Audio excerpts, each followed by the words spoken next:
Super hit सोहर गाना। कहवा अनार बोअली कहवा नव रंगिया बोअली कहवा नव रंगिया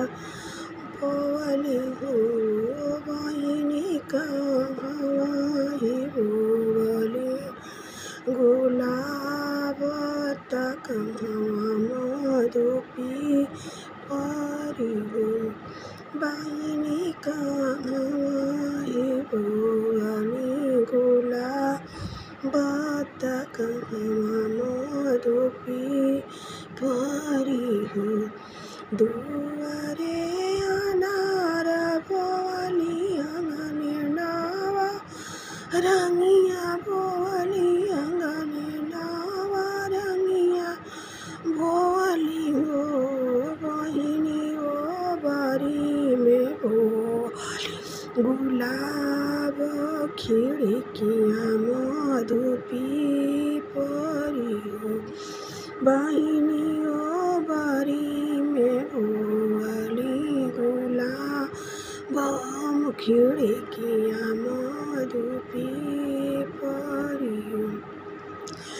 आंगन में दुआरे पयनार फूल आंगन नारंगिया फूल आंगन नारंगिया फूल हो बहिनी हो बरी में खिलेला गुलाब खिड़किया मधुपी परी हो बहिनी खिया बारी में खिलेला गुलाब खिड़किया मधुपी परी हो दुआरी अनार तोड़ली अंगने नवा रंगिया तोड़ली नवा रंगिया तोड़ली हो बहिनी हो बारी में भइला नंद लाल खिड़किया मधुपी परी तोड़ली बहिनी हो बारी में भइला नंद लाल त दुआरे बधैया बाजे हो दुआरी नंद लाल भइला दुआरे बधैया बाज दुआरे बधैया बाज हो